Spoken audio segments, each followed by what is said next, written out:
Okay, by now you should have taken your quiz on the previous lesson we had last week. We're going to start continuing talking about lies in the textbooks, things that have been proven wrong a long time ago that are still taught to the kids every week all across the world. It's not just America.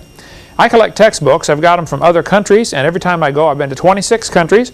I look in their textbooks. They still teach the same things. This is a universal problem, or at least a worldwide problem. They're teaching the kids the horse used to have 4 toes and it slowly evolved into a 1-toed horse. This whole story was made up in 1874. Let's review a couple of dates here. Back in 1859, Darwin's book was written. 1859. Darwin predicted, "We will find evidence for my theory." The theory, of course, says that all life forms have a common ancestor. He said this in 1859, and most scientists at this time rejected it. They said, this is a stupid idea, this is a dumb theory. A few preachers, liberal preachers, who at the same time, there was quite a bit of discussion going on about the accuracy of the Bible, and especially in Germany, they were called the higher critics. They were saying, well, the Bible can't be true because, we know the earth is millions of years old. And so they're really attacking the Bible on all sides during the mid-1800s. The higher critics were. So Darwin's book came out and said, all life forms have a common ancestor. They said, and Darwin said in his book, we should find evidence for my theory. Over the next 15 or 20 years, a lot of people began to manufacture evidence. What's one of the ones we talked about in the last class about one of the things they document, in the last CSE 102, things 1869, a professor made up some evidence and was later proven wrong. Who remembers that one? He said, we can prove all animals have a common ancestor because as they're developing inside the mother, they have gill slits. Ernst Haeckel, correct. Made that up in 1869. 1874, it was proven wrong. Still in textbooks today, used in our county. All over the world, they're still using this, even though it's been proven wrong since 126 years ago. 1874 also, a guy named Othniel Marsh. What a first name, huh? That's a Bible name. N-I-E-L. Othniel C. Marsh. He was a fossil hunter, I believe. He made money hunting dinosaur fossils and stuff like that and digging them out and setting them up in museums. They would buy them off him. Othniel Marsh picked animal skeletons that he had found, or that other people had found, picked them from all over the world, and put them together in a series for, I believe it was for Harvard, and they still have it on display at Peabody Museum. I believe that's the one that got his original one. But he found a little bitty animal about the size of a fox, and then he found a slightly bigger animal, and a bigger one, and a bigger one, all the way up to a horse. He arranged them in this order you see in your textbooks, from the Hyracotherum up through the different kinds of horse-like animals, up to the modern horse called Equus. He put the animals in this order. Never did find them in that order. It's like finding an animal here, an animal on some other continent, and saying, wow, this one evolved into this one. Did not find them in that order. Did not even find them in the same place. He just arbitrarily arranged this order out of his imagination. That is still being taught in textbooks today as evidence for evolution. What he did not tell the folks, and I think they should have, is that this is not scientific. This is just pure theoretical, that we have this belief. It's interesting to note, the so-called ancient horse, it's a meat-eating animal, has sharp teeth, where horses do not have sharp teeth. This little bitty animal has 18 pairs of ribs. The next one in his series has only 15 pairs of ribs. And what would cause an animal to lose? You see, when you lose a complete set of ribs, you also lose the backbone that they attach to. You have to change the nerve system. You have to change the muscular system. You have to change the blood, the circulatory system. It's a major change. If I wanted you to change your car from running on 4 wheels to running on 3 wheels, what all would you have to change? A lot of stuff, right? The braking system, the steering system, the balance of the car. I mean, it's a major overhaul. And yet they're teaching this stuff, not only that it happened, but that it happened by chance. It wasn't designed, it just happened. Then the next so-called ancient horse had 19 pairs of ribs. So now you have another major serious problem. How are you going to get all this new nervous system, new muscular system? How's this animal going to survive? What about coordination? What about reproduction? Who's this 19-paired rib horse gonna mate with? You got to have a male and a female evolve at the same time, in the same place. It's a big world, you know. And they got to find each other. You have a real serious problem. Now, I don't care if somebody wants to believe this, but that's not science, that's religion. Then it goes back to 18 pairs of ribs for the modern horse today. So, it's just baloney. But it's every textbook I've seen in countries around the world. Here's a textbook from Ireland telling the kids we've got evidence from evolution. The problem is this whole thing was proven wrong in 1950. Now, it never was true. But back in 1950, a major evolutionist named G.G. Simpson said, hey folks, it's not true. Anybody that studies horses will tell you there's a large variety of horses alive right now. And the horse and the zebra and the mule can all be interbred. A lady just wrote me a letter and sent me a bunch of pictures of her Zorse. She says, I have a zebra stallion, and I have a zebra mare, and I have a mule stallion and a mule mare, and I have horses. And she said, I crossbreed all of them every which way. She said, I got pictures about that. She said, if the male is the zebra, then it's called a Zorse. If the male is the horse and the female is a zebra, then they got another name for it or something like that. They cross ponies and zebras and get a Zioni. There are several websites about this competition. Who can produce the best Zioni and who can produce the best Zorse and all this kind of stuff. Back in this biology textbook, they said the other examples, including the much repeated gradual evolution of the modern horse, has not held up under close examination. What are they saying here? In other words, it's not true. All right.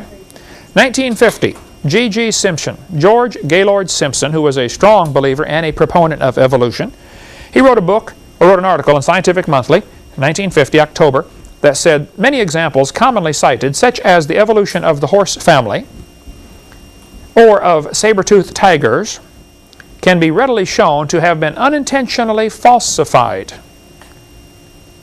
In other words, it's not true. It was falsified. It's been proven to be incorrect. So here's the problems with the horse evolution. This would be a good quiz question. How do we know this is, or what's the problems with this teaching? It was made up by Othniel Marsh in 1874 from fossils scattered all over the world. Now, if you were going to take this to a court of law and say, I have proof for evolution because of this horse series, any freshman law student would say, Your Honor, he didn't even find these in the same place. He certainly didn't find them in the same order. And even finding fossils in order doesn't prove anything. See, the whole problem is evolution does not have to be proven in a court of law. It only has to be made believable for the students to fall for it. And they do by the millions. Okay? Russian scientists found modern horses in layers lower than the so-called ancient horse. Now here's how evolution is supposed to work. They say we've got these different layers of rock, and each one is a different age, and it all means something. Now, we covered earlier in seminar part CSE 102, those layers don't mean anything. They're not different ages. But use a typical textbook, have a cross-section showing the different layers of the earth, and they'll say this one is real old down here, and this one is the newest one on top. So, according to the theory, you should find modern horses up here, ancient horses down here, and it all sounds really good. But they don't find them in that order. They find what they call a so-called ancient horse, the Hyracotherum. Let's put an H right here for Hyracotherum or for horse. Then they find a modern horse under it. It wouldn't be directly under it, but it would be in the layer of rock that is under it, maybe someplace else. Okay? Obviously, buried in that same layer, though. So if modern horses are already on the scene before the ancient horse is around, how can this be the ancestor of this? It can't be true, and it just can't be. The little Hyracotherum is not even a horse. It's just exactly like the Hyrax, little rock badger, I believe, that's still running around today in the country of Turkey and in East Africa. So if they're still alive, then it's certainly not the ancestor. You couldn't prove any evolution from the little bitty hyracotherum. Fourthly, the number of ribs are different, the number of toes are different, and the teeth are very different. The little hyracotherum has sharp pointed teeth. The horse today has a flat chewing tooth for grinding, grasses. That's what it eats. They're not related to each other.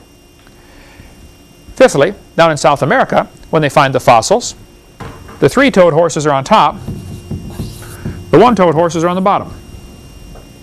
Absolutely reverse order from what is predicted by the theory.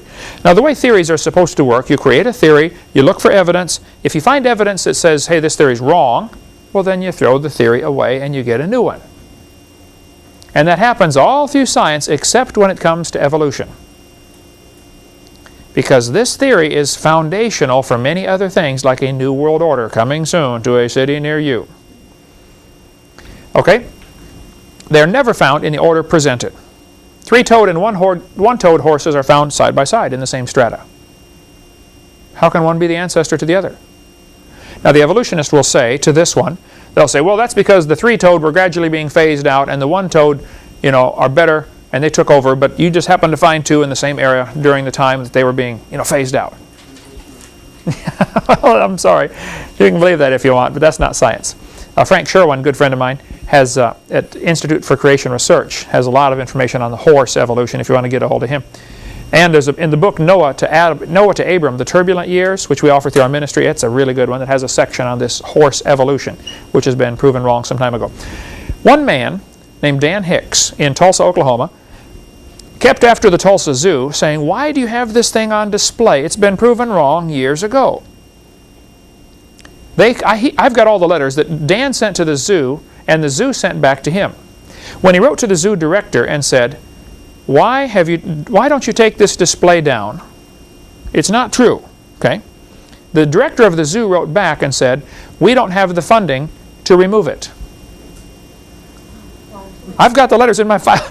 How much funding does it take to remove a display? I mean, I'll go do it for him in 10 minutes, okay? Give me a screwdriver and a hammer, we'll get it out of there. It's not a problem. So Dan had to get 2,000 signatures. He took up a petition. 2,000 people signed the petition saying, get this thing out of our zoo. Finally, they took it out.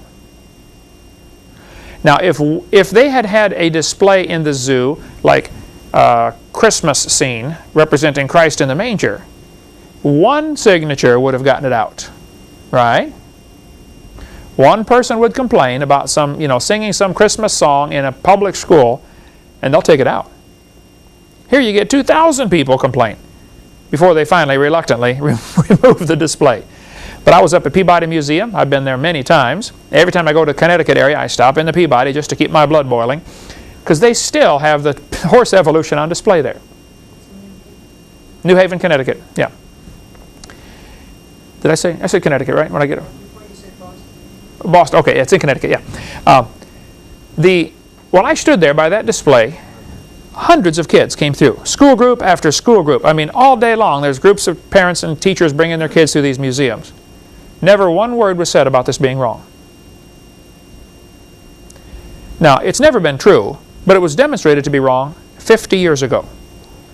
How many kids have been brainwashed by seeing this? See, the average student in school, he reads his textbook and then he goes to a museum and he sees this stuff on display and he thinks, wow, it must be true, it's been proven. So, to try to get this stuff out of the textbooks, that's not trying to get the Bible in. I just want this out. I just spent the last half hour talking to one of the Arkansas representatives from the state of Arkansas in Little Rock. He's a representative there. He was at the seminar I did a couple weeks ago in Springdale, Arkansas. He said, Brother Hovind, I'm a representative here in the House of Representatives, and you've got a bunch of Christians up here in the House and in the Senate that love your material, and we are going to write a law, try to pass a law that requires the Arkansas textbooks to be accurate, and we're going to say in the law, Arkansas will not provide funding for any books that contain the following information. Wow. About time. Every state ought to do that, I said, you send me your textbooks, I'll go through them with a fine-tooth comb, and I'll tell you what needs to be removed. There's an excellent book, if you want all of the documentation on this type of stuff, written just 1999, Icons of Evolution. It's only available in hardback, so it's kind of expensive, but it is really tremendous. He goes through 15 different chapters, each chapter, one whole chapter about the horse evolution. One whole chapter about the gill slits, you know. If you want to document where things have been proven wrong, this guy has done a marvelous job. And I don't know if he's a creationist or an evolutionist. Doesn't matter. He's a researcher, okay? You can get it through our ministry, through our bookstore out here. What they'll do, though, for the textbooks, they will arrange some animals in order, like this one. Shows, you know, the one bigger animal on top and a smaller animal on the bottom. Now, what's that do psychologically for the student who sees this? He thinks, wow, this is proof. Putting pictures on a page in a book is not evidence. It's evidence you have a good imagination. This is brainwashing, folks. First of all, they don't find the animals in the order that they predict. And even if you do find an animal buried on top of another animal, that doesn't prove they're related. Doesn't prove anything. Look, if I get buried on top of a hamster, does that prove he's my grandpa? You don't need to be a rocket scientist to figure this out. It doesn't prove a thing. So just because you find fossil A here and fossil B here and fossil C here, so you found 3 bones in the dirt. That's all you found. You don't know any relationship. I've been doing years and years of research, though, on the evolution of the fork. Based on very, very fragmentary evidence I have found over the years, I've been able to piece together how forks evolved. I want you to know, folks, I put a lot of research into this, all non-taxpayer funded. This was just privately on a private grant from my wife. I was allowed to research the evolution of silverware. I believe after intensive research, I discovered, of course, many things that did not survive, mutants that, you know, weren't quite usable for some reason, and so they were thrown away. But I believe that knives probably came first. Very simple. Notice nice, neat, clean lines, not complicated at all. Slowly, over many millions of years, the knife evolved to a spoon. Great geological pressures would squeeze it and dish it out, made it wider. We just happened to get them that have the curved side on the right side to be useful to us. Can you imagine if spoons were all curved on the wrong side? You go to get your soup, it all falls off. Boy, it's a good thing evolution was so good to us, it made the curved side on the top instead of on the bottom. And then very slowly, over millions of years, the spoon got grooves cut in the end, probably by erosion. I'm not sure about that. Slowly, the grooves got deeper and longer and wider, and it went from a short tine fork to a long tine fork. While I was researching this, I became to quickly realize I have a missing link. See, right between the spoons and the forks, there's a serious missing link because spoons are rounded and have no grooves. Now, forks are squared and have grooves. That is 2 jumps. I don't think even punctuated equilibrium could do that. So I knew I had a missing link, but I just couldn't find it. Till one day I was flying to Connecticut to preach, and the stewardess walked down the aisle. Here we were 30,000 feet off the ground. Stewardess walks down the aisle and handed me the missing link. I don't think she knew what she had, but my trained scientific eye picked it up right away. I said, wow, I got it. The missing link. Later that day, the preacher said, hey, you want to go get some chicken for supper? I said, that'd be great, brother. We went to Popeye's Fried Chicken, and I found another missing link, folks. There they are, the missing links. So the evolution of silverware is nearly complete, which means I need to get a government grant now to renew my research and continue. About 30 or 40 million ought to do it. Now, Eric, think we could finish up on this for 30 or 40 million? By the way, while I was doing research on this, people sent me stuff from all over the country, thinking they may have found, a link in this. There were some very obvious frauds. Somebody tried to pass off what is anybody should be able to tell. This is a fork head on a spoon handle. I didn't fall for it. I caught it right away. They glued them together, and they didn't get it past me. I just want you to know. So we do thorough research in this field. Arranging things in order doesn't prove a thing. If you arrange words in order, Alan Lawrence in the wheelchair, a good friend of ours here, Alan spent quite a bit of time putting words together to show how that you can turn a cat to a cot to a dot to a dog, changing one letter at a time. Does that prove the cat and the dog are closely related with only 2 intermediate species between them? No. Matter of fact, if you play around with this for a while, you can turn yourself into a fool before you know it. And that's exactly what's happened to those who believe we all came from a rock, and Satan is laughing at them. And it's tragic. See, they're not the enemy. The devil's the enemy. And we've got to somehow learn to love the sinner and hate the sin, These guys who believe in evolution are not the enemy. They're the mission field. But as long as they're hurting other students, I think somebody ought to stand up to them and say, look, what you're doing is dangerous, it's wrong, you're destroying the faith of other students, knock it off. Okay? Textbooks now are teaching that dinosaurs turned to birds. This article says birds or dinosaurs are alive as birds.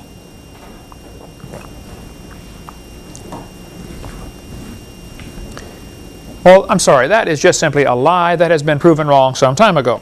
That is ridiculous, of course, to change a dinosaur to a bird. Back in October '99, articles came out all over the papers, all over the world, saying that we have another missing link. We have proven evolution. We found a missing link between birds and dinosaurs. National Geographic, October '99. Proof, breaking news, the missing link. We found it, folks. January 2000. Oops, sorry, it was a fake. They were fooled. Somebody had created this fossil. I guess they realized, you know, there's only been a few of these Archaeopteryx fossils found. And they're selling, if you could buy one, for millions of dollars. So all one guy would have to do is take 5 years out of his life and very carefully construct a fraud fossil. And he could make a bunch of money. Retire, him and the whole family retire for life. They had a deal in the paper a couple months ago about this fossil that's been on display for years in this museum. They're so proud of it. It's over 100 years it was on display. Then the plaster started falling off. They realized the whole thing had been faked 100 years ago. It lasted 100 years before it fell apart, so I'm sure the guy spent his money and retired a long time ago. Okay. See, some people are so anxious to believe this theory, they will not look critically at the evidence that's presented. Now, they will look critically at stuff for creation, but they don't look critically at stuff for their own theory. The skeptics groups all over the country have this problem. They are so blinded, they won't even look at. They say, oh, I'm a skeptic. Well, I will ask them, are you skeptical of evolution? No, no, no, I'm only skeptical of creation. Okay, well then you're not a skeptic. Okay, you're biased. There's a great article here in USA Today from February 3rd of the year 2000.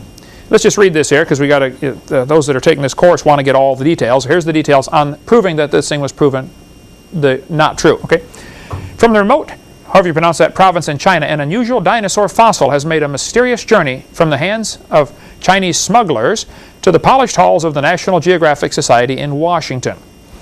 And like some, cursed from a mummy's tomb, the Archaeoraptor, which is what they named it, supposedly a bird-like creature with the tail of a meat-eating dinosaur, has brought to those who would possess it what may be remembered as modern paleontology's greatest embarrassment. It now appears, after several months of suspicion and consternation, that this true missing link in the complex chain between dinosaurs and birds somehow sprouted its remarkable tail not 120 million years ago, but only a short time before being smuggled out of China. Whether a deliberate fake or an honest mistake, it is the tale of a tale that has children believing in feathered dinosaurs that never existed. Prominent scientists calling each other names and 2 respected science publications under assault. And just as the plot thickens, scientists in China have told USA Today that they have discovered yet another faked tale. This one added by an entrepreneurial Chinese farmer to a flying pterodactyl. That one appears to have fooled another group of relatives, another group of scientists, as well as the editors of the British journal Nature. Storrs Olson, curator of birds at the Smithsonian's Institute, National Museum of Natural History, turned the spotlight on the whole mess. Those involved with the scientific gaffe agree that Olson tried to warn officials at National Geographic in a letter sent November 1st that the organization was headed for embarrassment if it endorsed the fossil. Both of the faked fossils were intended to support the theory that birds evolved from dinosaurs. Now Olson, who is an outspoken opponent of the theory, is taking advantage of this moment to renew an old debate on the origin of birds. The popular view, thanks most recently to the fictitious Jurassic Park, is that birds evolved from dinosaurs. National Geographic and Nature have co-published magazine articles and scientific papers supporting the view. Museums, including the American Museum of Natural History in New York, also promote exhibits of the dinosaur origin of birds.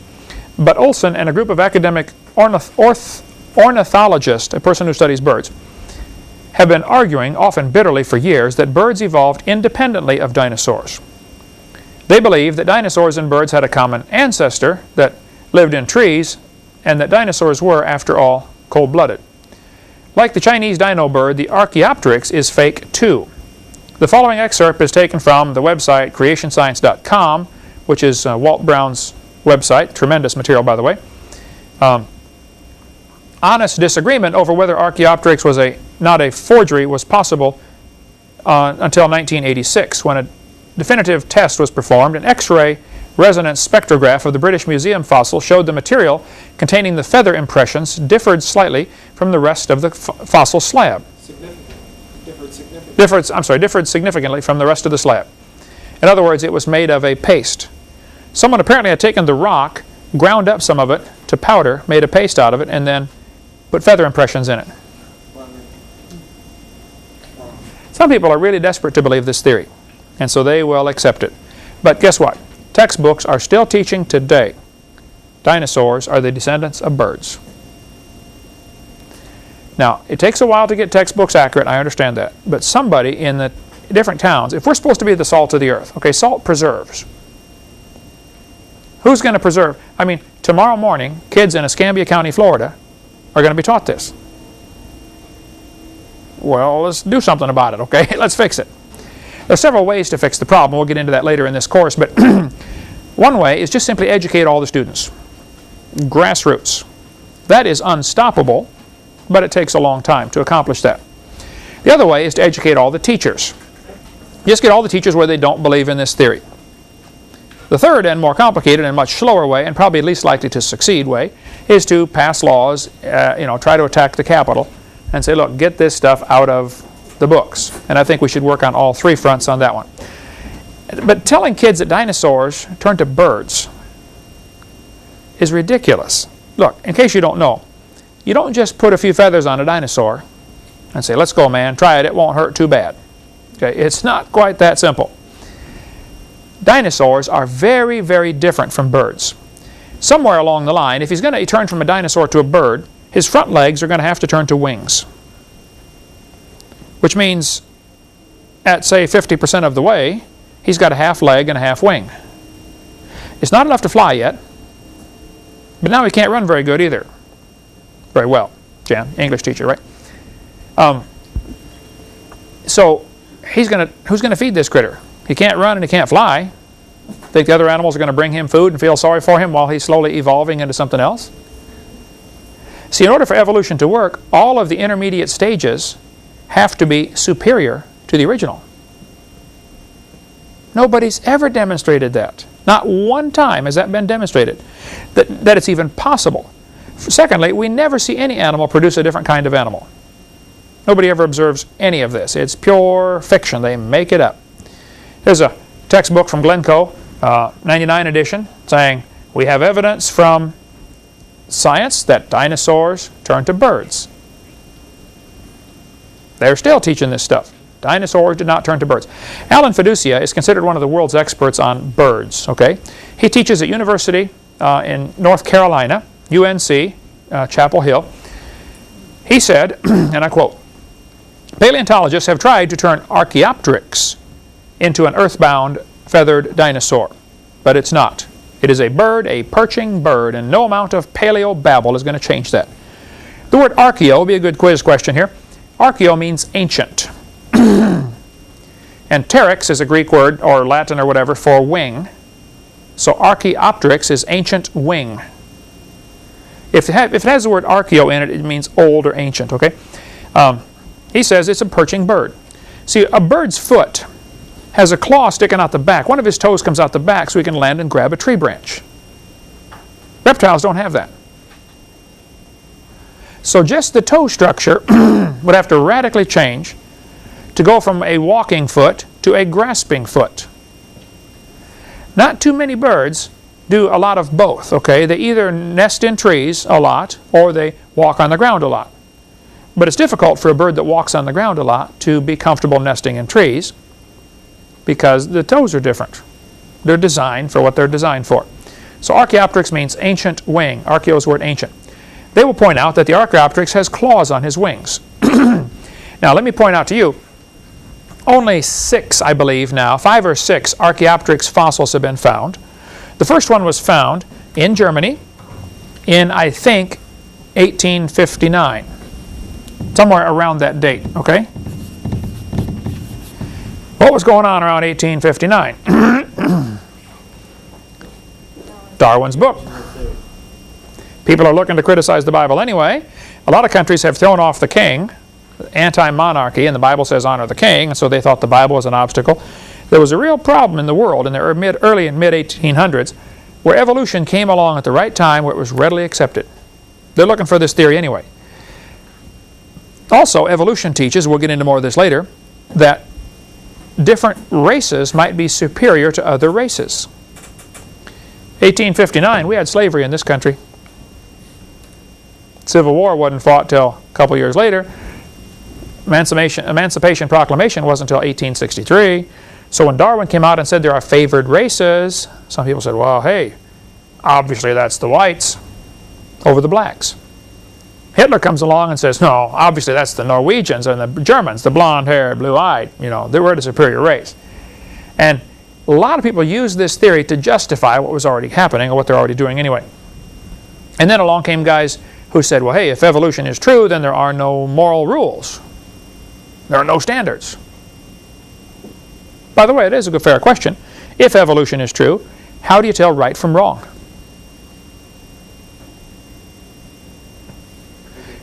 Yeah, you don't ask the question, what's right and what's wrong. You ask, first of all, how do you tell what's right and wrong? How do you make this decision? And that's a critical issue you got to talk about. Now, there are quite a few birds today that have claws on their wings. At least 12 birds right now have claws on their wings. This fellow says, Stahl adds that some ornithologists call the Hoatzin. A Hoatzin is a bird that lives in South America. They call it the stink bird because it smells so bad. I guess that's how it repels predators. Okay, it just, who'd want to eat it? You know, you get close, I'm hungry, but no thanks. You know, the Hoatzin does not fly long distances. Okay, it's a poor flyer, but it can fly just fine. It's a poor flyer because it has a shallow breastbone.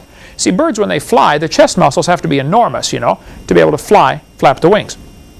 So the bone that these muscles attach to has to be very deep to allow for all that. Like you have a breastbone in the center of your chest, but you don't have, it's not real thick, you know, sticking way out, because you don't use those muscles as much as a bird would, obviously. So Archaeopteryx has what's called a shallow breastbone. It's not real deep. Well, the reason for that is because it has a crop where it eats leaves, actually. These leaves have to be ground up. It doesn't have any chewing teeth, but so it eats these leaves, and the crop has to chew them up by they swallow rocks. You know, birds even today pick up rocks so they can grind their food up. So because Archaeopteryx, because of its diet, it has a large crop, therefore it has a shallow breastbone. And so some people look at the, I'm not Archaeopteryx, I mean Hoatzin, okay? They look at the Hoatzin and say, wow, this is, you know, a missing link. Well, first place, it's not missing, it's still alive, okay? You can go down to South America and get them. But it is a poor flyer, but when it's born, when it hatches out of the egg, it has claws on its wings. And it uses these little claws to climb up trees. Can't fly yet, but it climbs around with these little claws on the wings. The swan has claws on its wings. The ibis does, and many birds, he says, have wing claws. They just never make use of them. Archaeopteryx had teeth in its beak. Well, I point out only 2 known birds have teeth in their beak. Archaeopteryx and what's called the Hesperornis. Most birds do not have teeth. But some fish have teeth, some don't. Some reptiles have teeth, some don't. Some mammals have teeth, some don't. Some of you have teeth, some don't. Okay? It doesn't prove anything. And obviously, a kindergartner ought to be able to figure it out. If you're going from used to have teeth to don't have teeth, that's not getting better. But that's an example for evolution. They'll say this bird lost its teeth. Well, how is losing something evolution? That's backwards compared to what you need. This one says, this textbook, Hope Biology 94, says the descendants are the birds which evolved about 150 million years ago. Bird feathers evolved from the same scales that protected the dinosaurs so well. Now imagine yourself, high school student, teacher says, for homework tonight, read the following 8 pages and answer the questions at the end of the chapter. You remember in high school, you're going to read those 8 pages reluctantly and answer the questions as quick as you can. And one of the questions is going to be, you know, what did feathers evolve from? You're going to say scales, because that's what they told you in the book. It is so unfair to send students off to war. I mean, if an enemy country attacked the United States, would we send all the 5th graders off to fight them? No, you guys are in the Marines. You get the biggest and the brightest and the best. Well, not Marines, the brightest, but you get the biggest and the strongest you can get. I'm sorry, Steve. And you send them off. You want to get the best you got out there. And you give them the best weapons available. And you pay them the most money of anybody gets paid in the country. Is that right? Well, not quite, but almost, right, Steve? You don't send 5th graders off to battle. We have a real serious problem with lies in our textbooks, and we're sending the kids off to have to fight against this. The adults ought to be fixing this one. It's very simple. This is not true. So you go to your school board, your county, whoever's selecting your textbooks, and say, look, the information on page 214 is wrong. Let's cut that page out of the book. We'll get into more later on what you can do about the lies in the textbook, some practical steps to attempt to take. Their argument is that feathers came from scales. There are some very serious problems with this argument. And we're going to talk about that after we take a little short break here. But they're teaching that scales turned into feathers. Well, animals today still have scales. Why aren't they turning into feathers? How many animals are alive right now that have scales, would you guess? Billions and billions? Do we ever see one even starting to evolve? It's so ridiculous. The Bible says God sends them strong delusion. I can't think of anybody being more deluded than somebody believing we came from a rock over billions of years. They are deluded. And I feel sorry for them. The devil has blinded them. You know, we want to try to win them to the Lord. All right, let's talk about this scales and feathers. The argument is they have to be related because they're both made from the same material. Feathers are made out of a protein called keratin. Scales are made out of the same protein. So are fingernails. So is hair. What does that prove? Nothing.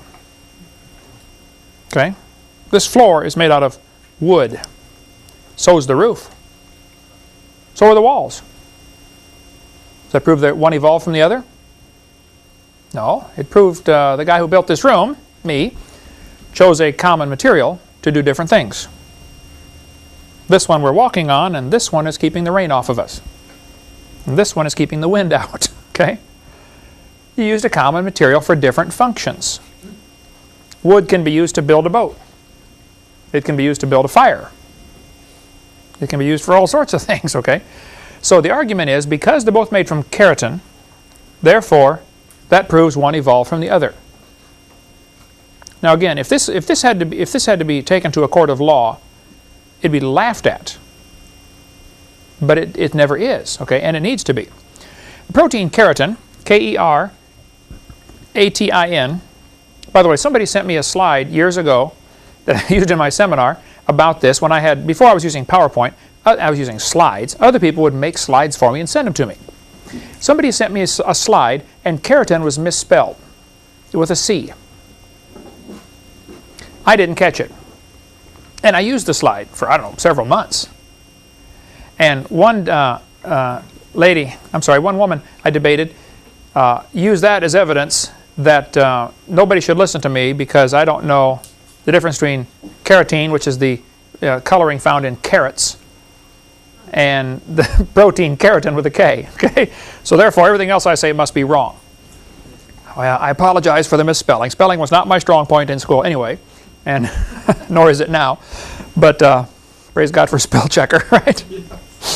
But even still, that's ridiculous, okay? I apologize for getting the wrong spelling, but I do know what I'm talking about. Yes, they're both made of keratin, but that doesn't prove any relationship. Battleships and forks are both made from the same metal. Aren't they? See, that proves they both evolved from a tin can 18 million years ago. That's the type logic they're using here. Actually, scales and feathers develop from different genes on the chromosome. This DNA strand, this chromosome strand, each of the rungs across that ladder is called a gene. Those different genes do different things, okay? A certain section of the gene code tells the reptile to make scales, which is actually just a folded, hard part of skin, okay? The feathers come from a different section of the chromosome. It doesn't come from the corresponding section of the chromosome on the bird like it does on the reptile. At the morphological level, studying this thing scientifically, feathers are traditionally considered homologous with reptilian scales. However, in development, that means as they develop, the genes that code for the feather and the scale are coming from a different part. In morphogenesis, in gene structure, in protein shape and sequence, the filament formation and structure, feathers are different. They're different in every way from a scale. Clearly, feathers provide a unique and outstanding example of an evolutionary novelty. The guy gets a little bit of it, but he don't get it, does he? He still thinks it's evidence for evolution. But he says they couldn't come from scales, that's for sure. Another serious problem you have trying to teach that reptiles turn to birds is the lungs are different. You and I have two lungs, as you breathe in and you breathe out. The diaphragm at the bottom pulls down, sucks the air in, pushes up to push the air out. Birds have a very different type of lung because flying takes an enormous amount of oxygen. So they have to have a lot more oxygen. The oxygen goes into the bird's lungs and goes through all these tubes. It is totally different. Now, if you're going to go from a reptile-type lung to a bird-type lung, you'd have to have a zillion changes in between the two. And not only would the lungs have to change, the blood supply to the lungs. The genetic information to supply that change for the next generation has to change. Who's this bird going to marry, or half-bird going to marry? You got all these same problems again. Okay. You probably could list 30 or 40 problems with this, but the lung structure is totally different between reptiles and birds. Okay, there's no similarity at all. Another major problem they have, by their geologic column dating, modern birds exactly like we have today are found way down here, lower than the so-called Archaeopteryx. They've been saying Archaeopteryx, by the way, we got a new economy-sized piece of chalk here. They're saying Archaeopteryx is 65 million years old. Well, look at this article. A 130 million year old crow-sized bird dubbed however you say that, Confuciusornis, okay, New Mexico Museum of Natural History in Albuquerque. Well, now, just a minute. If a 65 million year old bird is the ancestor to birds today, and you've already got birds around 130 million years ago, am I seeing a problem here? Archaeopteryx can't fit in anywhere. In western Colorado's dry mesa quarry, Brigham Young University archaeologists have come upon the 140 million year old remains of what they are calling the oldest bird ever found. It is obvious that we must now look for the ancestors of flying birds in a period much older than that in which the Archaeopteryx lived. Well, now hold on a minute. Do you see from this statement, he is admitting Archaeopteryx can't be a missing link. He's admitting birds were already here, by his thinking, 130 million years ago. And then he says we have to look for a different way they evolved. He still doesn't get it. He just doesn't, jump frog, jump. He just doesn't get it. Maybe it's time to consider, Mr. whatever your name is here, maybe it's time to consider that the entire theory is baloney. When the guys came back from Africa and said, folks, we have strong evidence that some dinosaurs are still alive. And then he said, it's amazing they survived for 70 million years. Still doesn't get it. The whole geologic column is baloney. That's the problem. Here's another one. The remains of a bird which lived between 142 and 137 million years ago recently found in China. The discovery made by fossil hunting farmer announced by a Chinese-American team of scientists, including Alan Fiducia from UNC, and Larry Martin from University of Kansas provide the oldest evidence of a beaked bird on Earth yet found. The Chinese bird, claim its discoverers, probably lived at the Jurassic-Cretaceous boundary prior to the arrival of these other ones, and could not possibly have descended from them. My point is, even evolutionists are admitting birds were around, by their twisted geologic thinking, before Archaeopteryx. So why do textbooks still teach the kids tomorrow in our county that Archaeopteryx is a missing link? That ought to be removed. You can document it's not true. Jurassic Bird challenges origin theories from GeoTimes, 1996. This guy says, there are plenty of other reasons to refute the dinosaur-bird connection, says Fiducia. How do you derive birds from a heavy, earthbound, bipedal reptile that has a deep body, a heavy balancing tail, and 4 shortened forelimbs? Biophysically, it's impossible. Here's the problems that I see. The lungs are totally different. Modern birds are found in layers lower than dinosaurs. I mean, according to them, dinosaurs died out 65 million years ago. Yet they're saying we've got birds 130 million years old, 140 million. How can dinosaurs turn to birds when birds are there before dinosaurs were even gone? Scales and feathers attach to the body very differently, and they develop from different genes on the chromosomes. Birds have a 4-chambered heart. Most reptiles have 3. Here's another very serious problem with this, because a 3-chambered heart brings in the blood from the lungs, which has oxygen, and it brings in blood from the rest of the body, which does not have oxygen. Your body's used it up, and it mixes them, and it sends it out as a mixture. It's only half oxygenated, and they can survive just fine on that. That's why a lot of lizards and reptiles, they lay around an awful lot. Okay, they just don't have the energy to run around hard all day, like our dog. But birds have a 4-chambered heart, and so do humans, by the way. So the blood goes from your body into the heart, then it's pumped to the lungs, comes from the lungs back into the heart, then it's pumped back out to the body. So all of it goes through the lungs one time. So it's going to get oxygen. Reptiles don't do that. Now, a few reptiles do have a 3-chambered heart. Okay, I'm sorry, a few reptiles do have a 4-chambered heart, but most do not. They found a dinosaur fossil here recently. They said the heart was petrified. Very unusual, but I've got pictures of that. I'll add it in here to part 4. Make a note, Marlissa, to remind me to move that picture into part 4. I think I have it now in part 7b, if I'm not mistaken. But and they found this dinosaur skeleton and the rock inside the chest. They said this is his heart, and it could very well be. I don't know. And they've x-rayed it and said we think it has 4 chambers to it. That could very well be also. And they're saying, see, in order to go from a dinosaur to a bird, one thing that has to change is the heart, and we've got proof that it changed. Well, you got a long stretch there from the evidence. Okay. Reptiles lay leathery eggs. Have you ever seen a turtle egg? You know, it's real leathery like shell. Birds have a hard egg that cracks very easily. Watch when they have the crocodiles hatching out on TV. You'll see the egg, you know, kind of crumbles like a raisin. Bird eggs don't do that. Okay, so the eggs are totally different. Swinson, British Museum of Natural History, they've got the largest fossil collection in the world. He said, the evolutionary origin of birds is largely a matter of deduction. There is no fossil evidence of the stages through which the remarkable change from reptile to bird was achieved. Notice what he says here. He still believes in evolution, doesn't he? He thinks the change was achieved, doesn't he? But we just have no evidence for it. So he's not going to abandon the theory. He's just going to admit there's no evidence. Well, that's, I suppose, step 1. I doubt he'll ever take step 2 because he loses his job, you know, but he did take step 1. Yay. There is no evidence for it.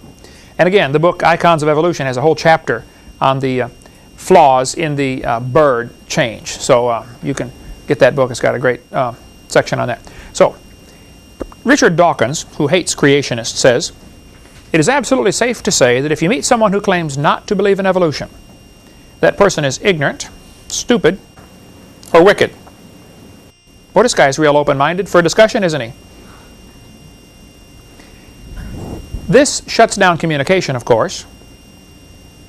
And this tells Richard Dawkins' students would say, don't even talk to creationists because they're stupid. And that's the attitude that's out there, folks. Sir Arthur Keith strongly believed in evolution. He wrote the foreword to Darwin's book. They republished the book every once in a while. And when they republished it on the 100-year anniversary, which is going to be a big deal, 1959, 100-year anniversary of Darwin's book, they said, Sir Arthur Keith, you're one of our favorite evolutionists of the day. We would like to honor you with giving you the right to write the introduction to the book. Arthur Keith said, evolution is unproved and unprovable. We believe it because the only alternative is special creation. And that is unthinkable. In other words, you're not allowed to think about that. That's quite a confession. And they printed it in the front of Darwin's book when it was republished in 1959. Well, I appreciate Sir Arthur Keith's honesty. He's right. It's unproved, it's unprovable. By the way, so is creation. You can't scientifically prove either theory of origins. So the obvious question comes up, if neither one can be proven, if both have to be taken by faith, why do all of us pay for one to be taught in the schools? When I offer my $250,000 for anybody with evidence for evolution, they will say, of course we can't prove evolution, can you prove creation? And I say, oh no, can't do that. And they say, well see, what's the big deal? I say, well obviously the big deal is, how come I have to pay for your religion to be taught? And thinking evolutionists are totally stumped by that. It finally dawns on them, wow, he's right. Look, if you believe in evolution, that's fine, you have a right to do that. If you want to believe you came from a rock, that's perfectly fine. I don't care what you believe. You want to use my tax dollars to teach my kids your theory that we came from a rock? Oh, now, right there we have a little problem. That's where we're going to draw the line. Now I'm going to go to my grave, probably early, because of preaching against this. But, okay, it's just, I'm not going to shut up about it. Okay, we're going to fix this or die trying. Professor Bunauer at the Strasbourg Zoological Museum said, evolution is a fairy tale for grown-ups. Long ago and far away. Isn't that what evolution says? He says, the theory has helped nothing in the progress of science. It is useless. On my video number 7, question-answer, I've got now an entire giant list of scientists who believed in creation all through history and today. The guy who invented the MRI machine is a creationist. I mean, there are thousands and thousands of scientists. All of the major branches of science were started by creationists. Now, they weren't all independent, temperamental, fundamental, right-wing, radical Baptists like me, but they were creationists, okay? They believed in a creator. So can anybody name me, and I ask this question to professors in debates frequently, can you name me one scientific advancement we have because of the evolution theory? Is that why we have light bulbs? Is that why we have computers? Is that why we have been able to go to the moon? Has the space program... Now, a lot of money is spent on the space program to try to prove evolution. No question. But what part of evolution theory caused the space program?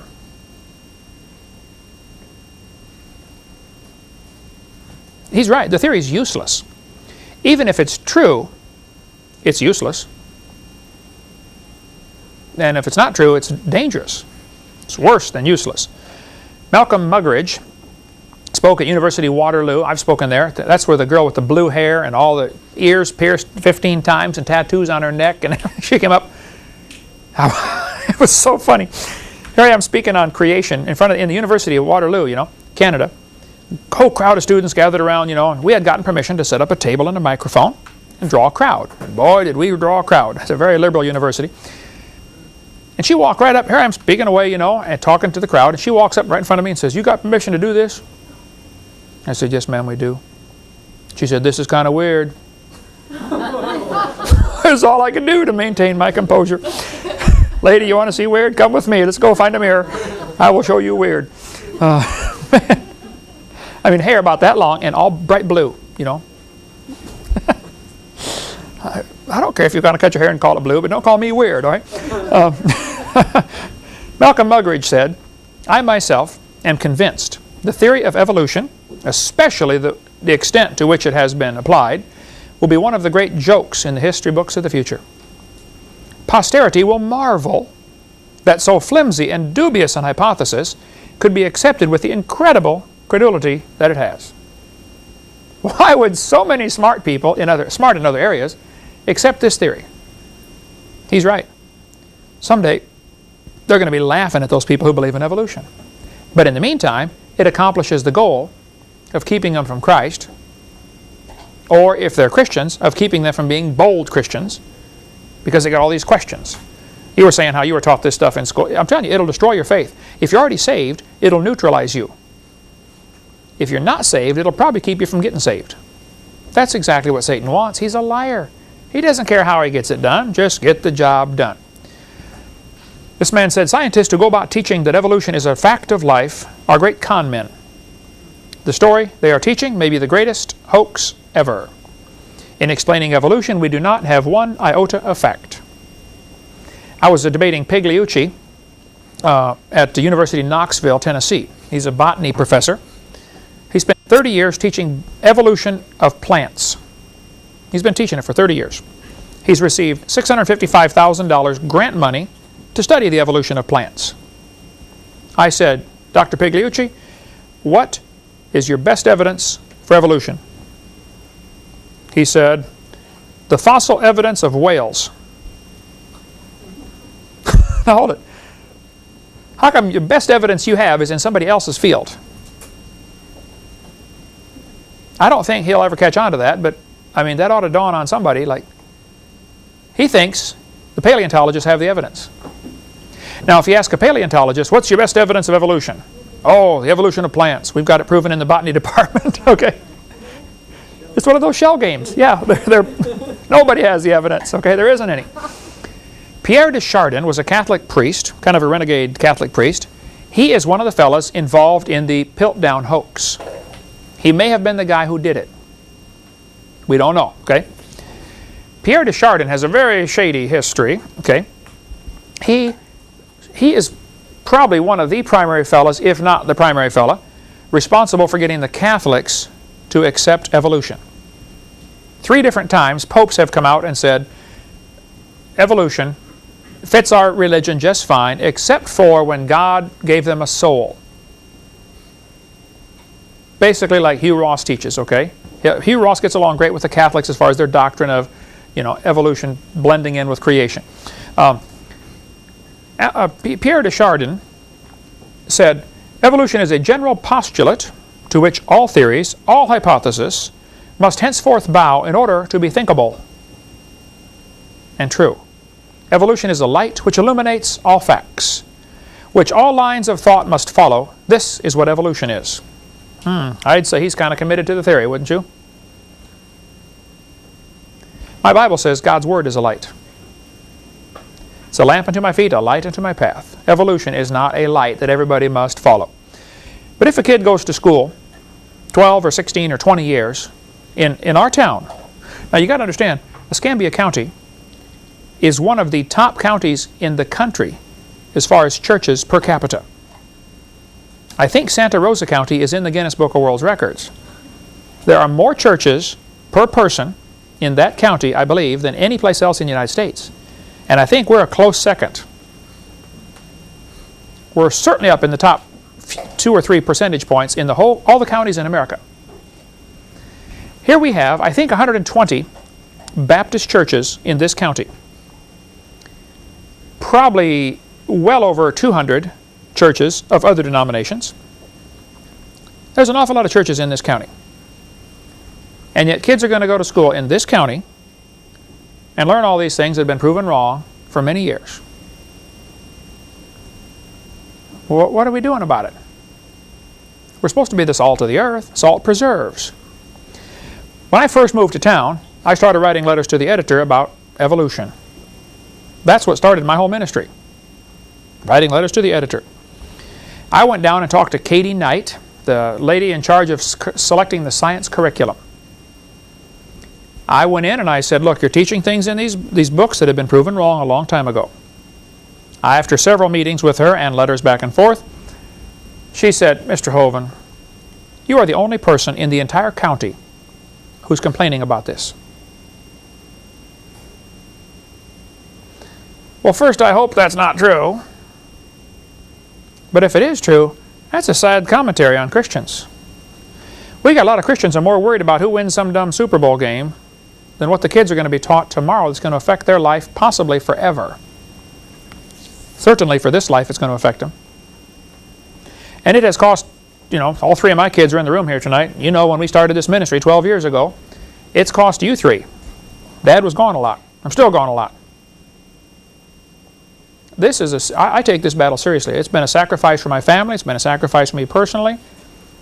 This is a war, folks. You guys in the Marines are willing to go off to war, leave your family, possibly get killed. Praise God. I'm glad you're out there defending my freedoms. Well, I'm out there defending your freedoms on this creation evolution topic. We need some more people doing that. Salt preserves. Our job is to preserve from corruption. We're not doing it. Salt also irritates. If nobody's irritated at you, you're probably not a very good Christian. You can pretty much tell how good a Christian somebody is by how many people hate him. You know, everybody says, oh, you should love, love, love. Yeah, I do. If you love God, people will hate you. If nobody hates you, then you don't love God very well, do you? So why do people believe in this theory anyway? Why would anybody believe we came from a rock? Well, some people believe it because that's all they've ever been taught. When I spoke in the university in Chernovtsi, Ukraine, they had 30 professors. Are you from Chernovtsi? You're from Russia, not Ukraine, right? Okay. You're from Chernovtsi? Okay. When I was in your town in Ukraine, I spoke at the university. 30 professors came, sat in the room. I spoke for 2 hours. These 30 professors sitting in the room, I'm speaking for 2 hours to an interpreter. After 1 hour of speaking on creation and evolution, one of the professors began to cry. There was a lady interpreting for me. They had several interpreters. I wear them out because I talk kind of fast, you know. At the time, there was a lady interpreting for me. I said, ma'am, what's he crying about?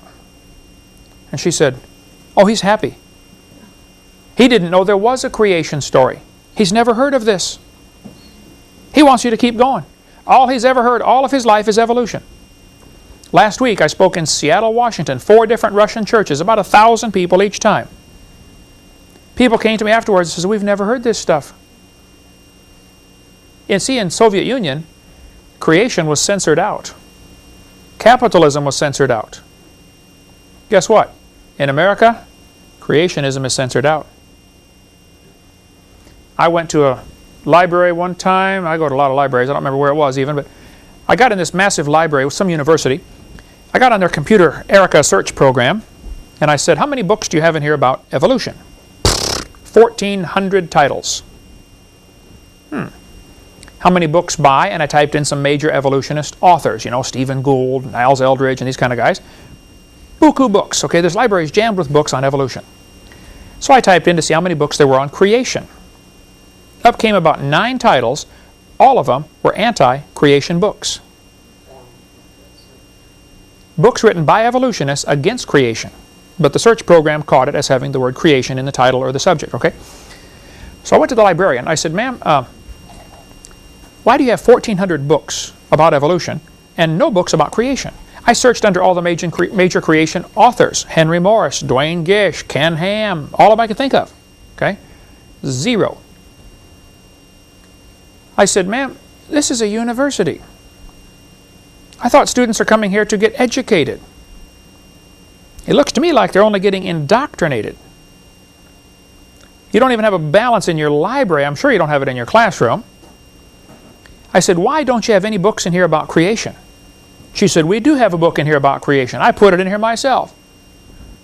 I said, oh, what is it? She told me the name of it. I said, where's that from? She said, from the Watchtower Society. Oh, well, yeah, you got one Jehovah's Witness book in here about creation, and the rest are, and even they believe in the gap theory or the day-age theory, something like that. They believe the earth is, you know, billions of years old. So they're no help. They're no help in a lot of areas, but I think an awful lot of folks believe this theory because they simply have never heard the other side.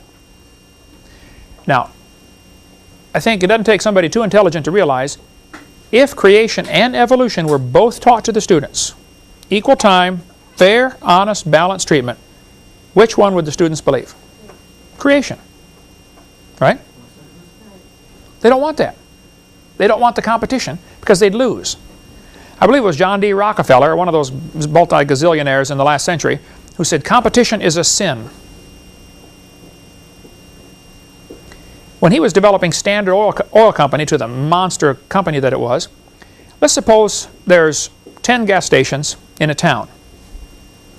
Rockefeller would buy 6 of them, 7 of them.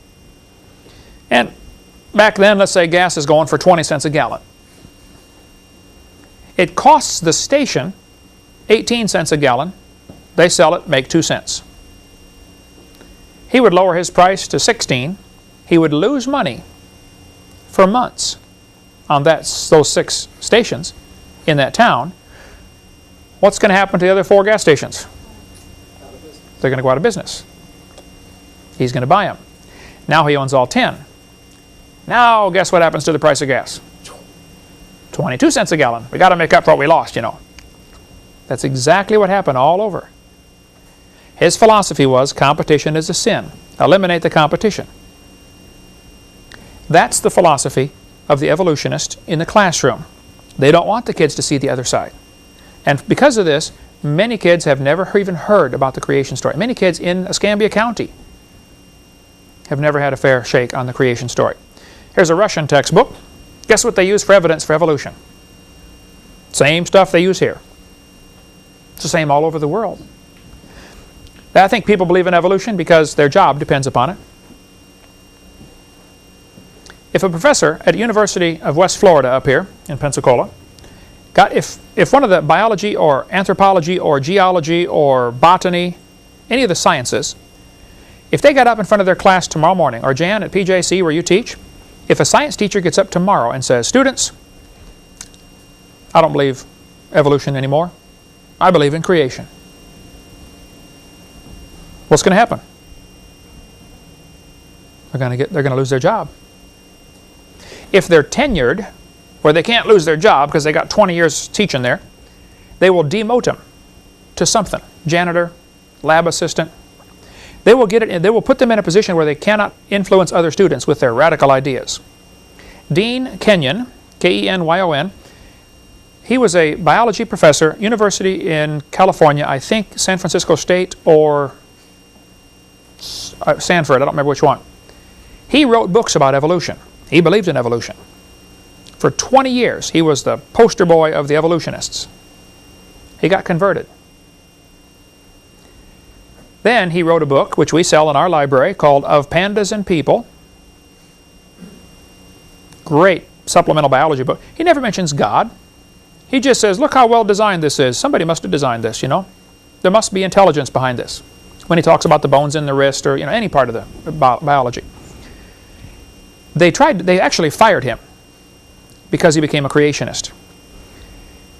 There was a lawsuit over it. He got his job back. They put him in as a lab assistant. Usually college juniors and seniors do that, you know. Clean up the test tubes, please. They tried everything to keep that guy, get him out of there. If he had not been tenured with 20 years, tenured, they can't fire him, he'd have been out the door. When we get to part 7, I've been collecting for years now a list of people who have lost their jobs because they became creationists. That's the reason. And we'll get into more of that probably by the time we get to CSE 1020 at the time we're going here, at the rate we're going here. Okay, but we'll get there eventually. Some people honestly like this theory because they hope there's no God. Evolution is the only way to explain why are we here without bringing God into the equation. I mean, how did we get here? The 4 great questions of life. Who are we? Why are we here? Where are we going when we die? Those questions can only be answered with either somebody made us or we made ourselves. And a lot of people really like evolution because it removes God from the equation and they get to be God. Some people believe in evolution because they have social, political reasons. Evolution is the foundation for communism, socialism, Marxism, Nazism. We'll get into all that in a couple of weeks. More on the history of this evolutionary theory. Some simply have too much pride to admit they're wrong. I do debates with professors. I'll point out clearly, look, you're wrong right here. The audience will agree, yep, you're wrong. He goes on to a new topic. They never admit, okay, I'm wrong. I've never had an opponent in a debate do that. I spent all day today editing the Pigliucci debate number 12. that we're offering now.